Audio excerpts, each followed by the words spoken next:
Welcome fam! Before we dive into the story, please kindly subscribe to the channel, like the video, and share your thoughts below.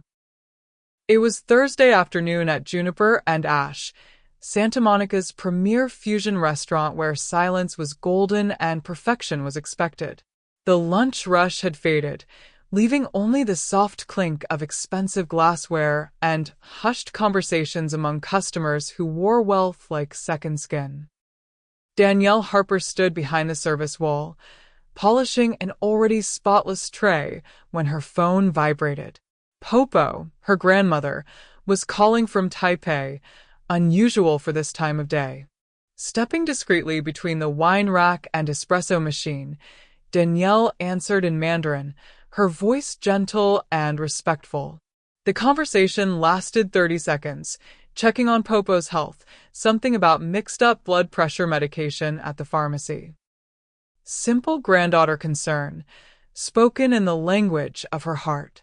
She promised to call back during her break, reminded Popo to stay hydrated, then hung up and returned to clearing table 6.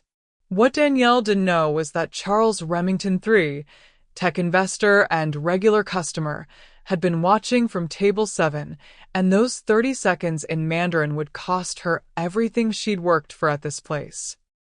At 27, Danielle Harper had perfected the art of professional invisibility while maintaining excellence. She was the server others relied on, quick, pleasant, unflappable, earning her the nickname The Wall, among staff who watched her handle drunk customers and broken glass with equal composure. Her life revolved around 5-day work weeks at Juniper and Ash, a rent-controlled apartment off Pico Boulevard filled with plants she talked to and half-written poems saved on her laptop. But her heart belonged to Popo, the grandmother who had raised her after her parents died in a car accident when Danielle was 7. Popo had taken her to Taiwan as a child, feeding her green onion pancakes and soap opera stories while teaching her Mandarin alongside love and discipline. By 13, they'd returned to the States, but Mandarin remained Danielle's prayer language, her dream language, the tongue she used when alone. In Santa Monica's luxury restaurant scene, however, none of that mattered. People saw a young black woman serving wealthy customers, and assumptions followed. That she grew up in LA, spoke only English, worked purely for paychecks. Danielle never corrected them. It wasn't worth the energy. Juniper and Ash embodied everything toxic about luxury service culture, where power dynamics played out through $34 scallops and 2-week reservation waits. The restaurant attracted customers who expected complete control, people like Charles Remington III, who demanded his water refilled with exactly 2 ice cubes, never 3. Manager Kendra epitomized institutional spinelessness, a former hostess turned front-of-house supervisor who smiled with her mouth, but never her eyes. She valued neat uniforms and spotless menus over employee dignity, relying on Danielle's competence while never offering promotion or praise. Danielle's closest ally was Milo, a half-Filipino busser with sharp wit and quiet protectiveness who'd worked there nearly a decade. During late-night shift meals, they bonded over feeling invisible in places where they worked twice as hard for half the recognition. "You ever feel like we wear invisible uniforms under these uniforms?" Milo once asked. Danielle understood perfectly, being 2 people simultaneously, one visible to customers, one hidden for survival. Despite the environment's subtle hostilities, Danielle maintained focus on her goals: steady income, money sent to Popo, savings for culinary school someday. She refused to let bitterness fester, having witnessed too much real pain growing up to be derailed by small slights. From his VIP table, Charles Remington III watched Danielle's phone conversation with calculating coldness, his untouched whiskey growing warm as suspicion flickered across his face. When she approached his table afterward with professional courtesy, asking about another drink, his response cut through the restaurant's refined atmosphere like broken glass. Didn't know this place hired spies, he said, voice dripping with contempt. You speak Chinese now? That's what that was, right? Danielle's composure faltered slightly as she explained it was Mandarin, a call to her grandmother. Charles scoffed dismissively. Right, sure. If you're going to have secret phone calls during work, maybe make sure the language is more familiar. The word familiar landed like a slap. Code for English, code for acceptable, code for white. Danielle stiffened but maintained professionalism, explaining she'd stepped off the floor for a personal call. He waved her away like an irritating insect, then spent the next 30 minutes typing on his phone before signing his check and leaving without acknowledgement. Milo witnessed the entire exchange, eyebrows raised in disbelief. The restaurant's atmosphere felt heavy afterward, like a storm gathering strength. Danielle tried dismissing it as one rich man's bad day, but something fundamental had shifted in that moment of linguistic rejection. The next morning brought Danielle's name conspicuously absent from the shift schedule, not a mistake, but a preview of devastation to come. Kendra's office door stood slightly ajar, revealing the manager hunched over an empty folder, eyes darting nervously as if rehearsing lines. When Danielle knocked, asking about her schedule, Kendra's demeanor immediately signaled trouble. Can you come in for a second? She asked, avoiding eye contact. The conversation that followed was a masterclass in corporate cowardice. Kendra spoke of concerns regarding conduct, of guest discomfort, of brand image and professionalism.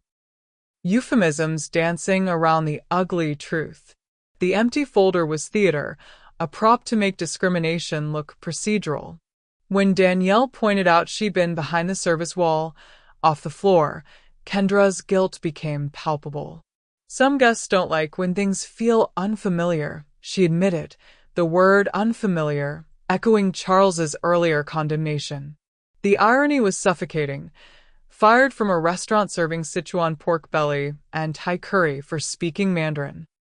When Danielle pressed about Charles's complaint, Kendra finally cracked. He's a major investor. You know how these things go. The separation letter cited failure to meet brand expectations. In soft gray font, corporate violence disguised as administrative necessity. Danielle initially chose silence, needing space to breathe and process the betrayal while reassuring worried Popo that everything was fine. Just a needed break, she lied. But Milo couldn't stomach the injustice quietly. That afternoon, he posted to a private Facebook group for LA service workers, sharing the story without names or specific restaurant details. A coworker fired not for tardiness, rudeness, or rule-breaking, but for answering a 30-second call in Mandarin at an Asian fusion establishment. The post exploded overnight, screenshot and reshared across public platforms, accumulating hundreds of outraged comments. That's disgusting, people wrote. Sounds like they're scared of anything they can't control. Others shared similar experiences of linguistic discrimination. Someone identified juniper and ash. Someone else confirmed it. Within days, the restaurant faced viral reckoning.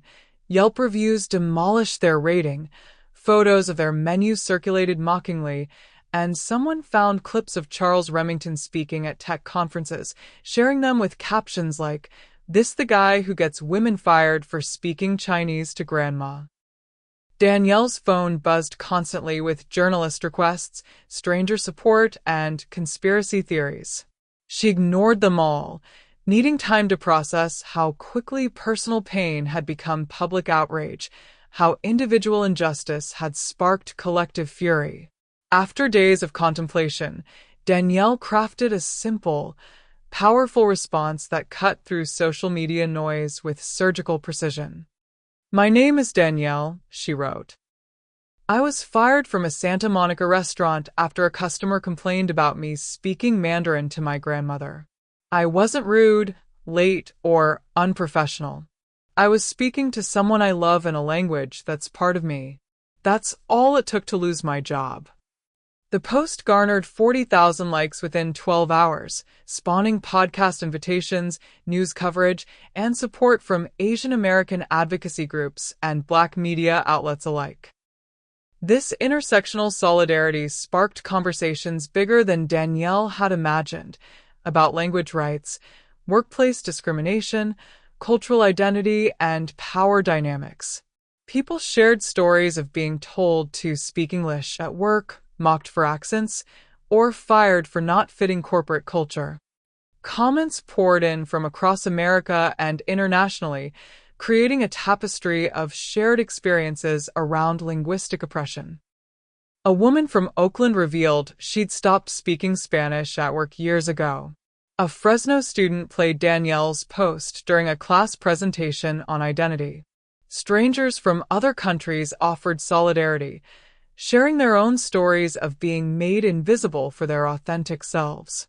Danielle read everything, feeling alternately heartbroken and empowered, but mostly less alone than she'd felt in years.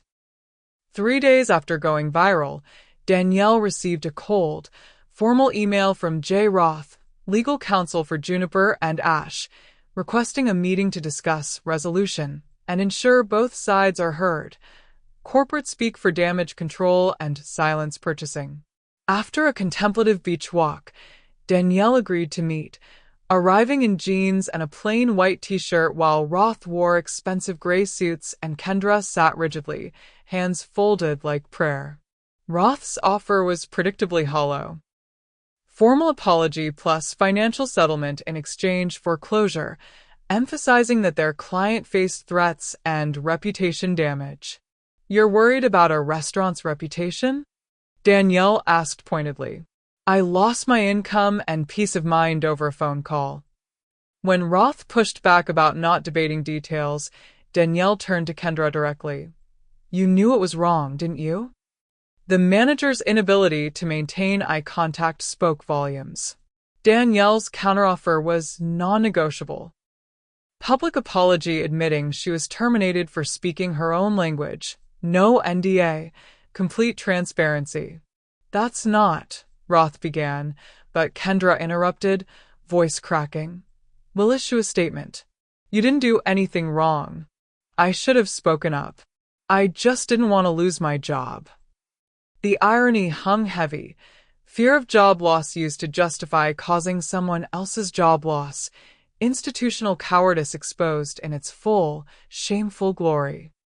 That afternoon, Juniper and Ash published their forced accountability across all platforms, acknowledging Danielle's termination did not reflect our values of diversity, respect, and inclusion, and that speaking another language, especially one tied to family and heritage, should never be grounds for dismissal. Public reaction was mixed, some applauding the apology, others calling it performative. But Danielle felt liberated by having her truth acknowledged publicly. A week later, sitting with Milo on a bench overlooking the Pacific, she reflected on the transformation. "You did it," he said, passing her a cold soda. But Danielle understood something deeper. "I didn't do it to win. I did it so they'd finally see." She'd realized her voice was never too loud. She'd simply been conditioned to lower it. Instead of returning to restaurant work, Danielle used settlement money to enroll in culinary school part-time, trading luxury service for stainless steel tables and sharp knives among people who actually listened.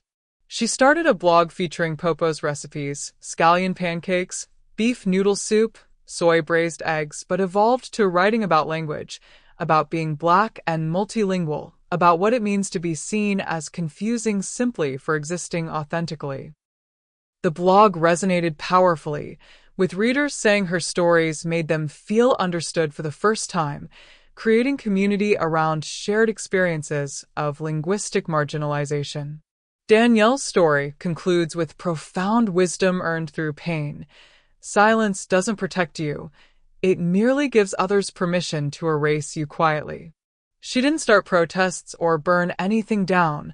She simply spoke, and for some people, that was the loudest, most dangerous thing possible. But she spoke not to fight, but to exist, which proved more than enough. Now she calls Popo with phone on speaker, speaking Mandarin openly, unapologetically, because if someone's uncomfortable, that's their burden, not hers.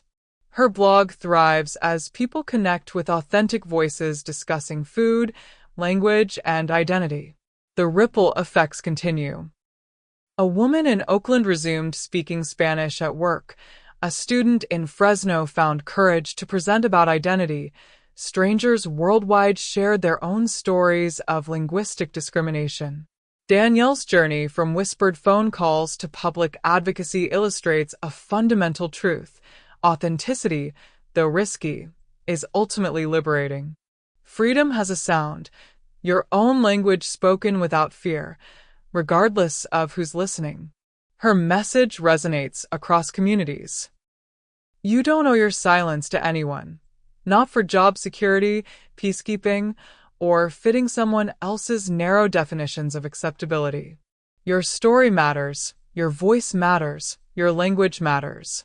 So speak loudly, honestly, in whatever tongue your heart knows best, because truth spreads fastest when we stop pretending we're alone in our struggles for dignity and recognition.